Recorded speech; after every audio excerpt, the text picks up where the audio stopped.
আবাস যোজনা নিয়ে গুরুত্বপূর্ণ আপডেট এসেছে। 11 দফা নতুন নিয়ম চালু করলেন নবান্ন। এর ফলে আবাসের যে দুর্নীতি বা তালিকা যাচাই বা উপযুক্ত উপভোক্তারা যাতে বাড়ি পায় সেই জন্য এই পদক্ষেপ গ্রহণ করা হয়েছে। কি সেই 11 দফা আপডেট বিস্তারিত দেখুন।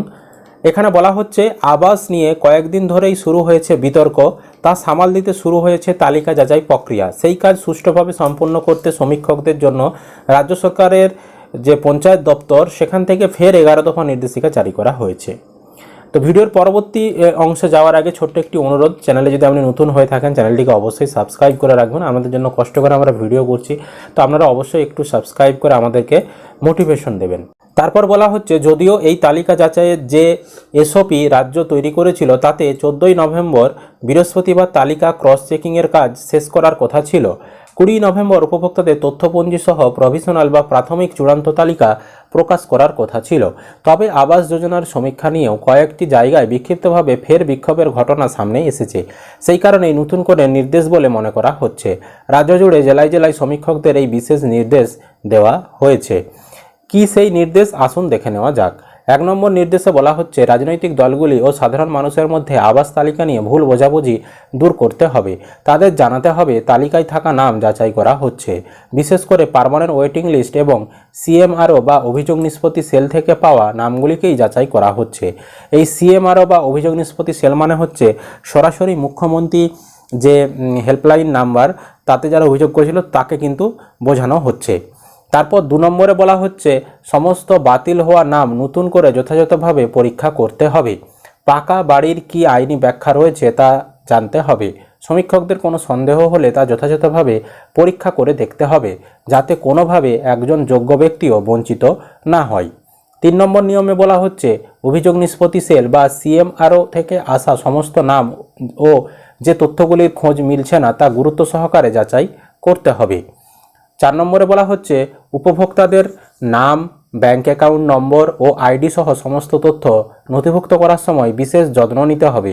এজন্য প্রতিটি স্তরে নজরদারির ব্যবস্থা করতে হবে, যাতে কোনো ভুল হলে সঙ্গে সঙ্গে তা সংশোধন করা যায়। 5 নম্বরে বলা হচ্ছে পুলিশ স্বাধীনভাবে তালিকায় থাকা নাম যাচাই করবে, তাদেরকেও তালিকা দিয়ে সব রকম সহযোগিতা করতে হবে। 6 নম্বরে বলা হচ্ছে প্রাকৃতিক দুর্যোগে ক্ষতিগ্রস্তদের বাড়ির তালিকা তৈরি হবে প্রাকৃতিক দুর্যোগ মোকাবিলা দপ্তরের নির্দেশিকা মেনে। সমীক্ষকরা সরজমিনে যা যাচাই করে দেবে। স্থানীয় গ্রাম পঞ্চায়েত প্রতিনিধিকে জানাতে হবে কি পদ্ধতিতে তাদের নামের তালিকা তৈরি করা হয়েছে। বিশেষ করে গ্রাম পঞ্চায়েত প্রধানের কাছে সবটা পরিষ্কার করে দিতে হবে। দুর্যোগে ক্ষতিগ্রস্ত বাড়িগুলির জন্য নতুন স্কিমে কিছু করা হচ্ছে না সেটা বোঝাতে হবে। 7 নম্বরে বলা হচ্ছে এ ব্যাপারে মানুষকে সচেতন করতে পর্যাপ্ত প্রচার করতে হবে, যাতে কোনোভাবে ভুল বোঝাবুঝি তৈরি না হয়। এলাকায় মাইকিং করে প্রচার করার কথা বলা হয়েছে। 8 নম্বরে বলা হচ্ছে নামের তালিকা যাচাইয়ের পর সমস্ত তথ্য এবং উপভোক্তা নির্বাচন ও বাতিলের পক্ষে ছবি এবং ভিডিও সংগ্রহ করে রাখতে হবে, যাতে যে কোনো সময় যাচাই করতে হলে সহজেই বুঝে নেওয়া যায়। 9 নম্বর নিয়মে বলা হচ্ছে গ্রাম পঞ্চায়েত ও গ্রাম সংসদ এলাকাভিত্তিক তালিকা বিশ্লেষণ করতে হবে। যাচাই সমীক্ষা চালানোর সময় কোনো এলাকায় সবচেয়ে বেশি বা কম নাম বাতিল হয়েছে বা গৃহীত হয়েছে তার তালিকা রাখতে হবে। পরে তার ভিত্তিতে একটা নমুনা সমীক্ষা করা হবে। 2022 সালে সমীক্ষার ভিত্তিতে এই তালিকা নিয়ে যাচাই করা হচ্ছে, তাই তালিকা যাচাইয়ের সময় কোথাও বেশি বা কম নাম বাতিল বা গৃহীত হলে যথাযথ ব্যাখ্যা যেন থাকে। 10 নম্বরে বলা হচ্ছে সুপার চেকিং ব্যবস্থাকে আরও নিবিড়ভাবে যাচাইয়ের কাজ করতে হবে। সমীক্ষকদের সরজমিনে গিয়ে সমস্ত তথ্য পুঙ্খানুপুঙ্খ যাচাই করতে হবে। 11 নম্বরে বলা হচ্ছে গ্রামসভা ও ব্লক লেভেল কমিটির অনুমোদন সহ সমস্ত নথি যথাযথ সংরক্ষণ করতে হবে। নির্দেশে এও বলা হয়েছে মনে রাখতে হবে যে কোনো ধরনের গাফিলতি বা ইচ্ছাকৃত ভুল সহ্য করা হবে না। সুতরাং এই যে 11টি নতুন নিয়ম আবারও চালু করা হয়েছে, চারিদিকে যে বিক্ষোভ হচ্ছিল বা যে দুর্নীতি বা অভিযোগগুলো আসছিল সেগুলো মোকাবিলা করার জন্য, এর ফলে আশা করা যায় অনেকটাই কিন্তু আবাস যোজনার যে প্রকৃত উপভোক্তা যাচাই তা কিন্তু সঠিকভাবে হবে।